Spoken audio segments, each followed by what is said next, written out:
شو حابب؟ شغله حابب تجربها. هلا هي السفر يعني اهم. غير السفر. غير السفر. غير السفر، والله العظيم مللتوني انتوا قصه السفر. غير السفر. غير السفر. هلا اي واحد بتكون هيك شايفه جاي لعندي قال له غير السفر لحالك ماشي مشان ما تطابش انا وياه. غير السفر. يعني الواحد شو بيختار غير انه يكون حدا موفق يعني بالحياه. هاي والله ما شاء الله شغله حابب تجربها. شو دخل موفق ابو احمد شو بدنا نجرب؟ شغله مو جرب مو عامله بحياتك حابب تجربها. عن جد ما في شيء. تغني مثلا؟ يلا حابب بنغني. تغني؟ هلا غناء لا، بس يعني حابب انه يكون حدا معروف. مو بدك تغني انت؟ معروف. اول ما جيت لعندي المقابله قلت لي جاي بالي انشد مدري شو.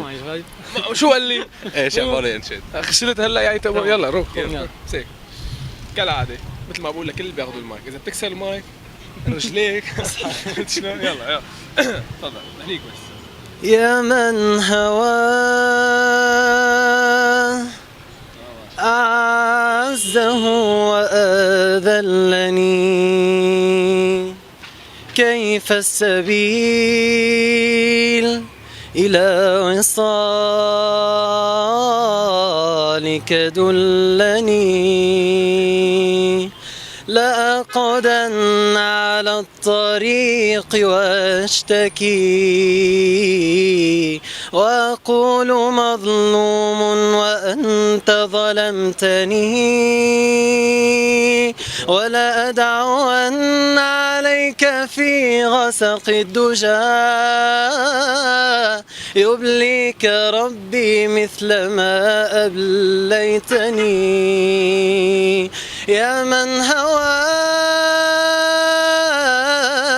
كيف السبيل إلى وصالك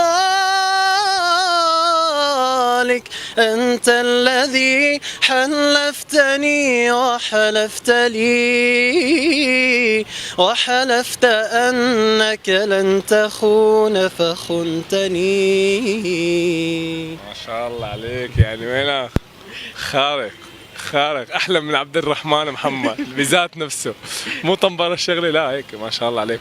بس انا هلا صوتك بجنن يعني امورك انا ما كنت عرفان جاي لعندي عم تقول لي بدي اغني انا قلت هلا يا خذ هلا عندنا شاز رح عم طلع صوتك حلو الحمد لله. بس قلت له شغله تافهه انا شو؟ لرفيقه هو عم يغني ما بقدر يعني في شغله تافهه قلت له إياها. شو هي؟ لما كنت عم تقول له لاقعدن على طريقي واشتكي واقول مظلومه وانت ظلمتني قلت له هي لما الدكتور يعطيك 59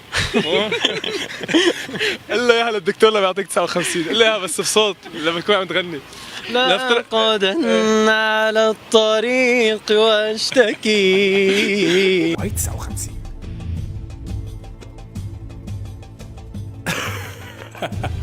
دخيل قلبك شكرا كثير لك حبيبي.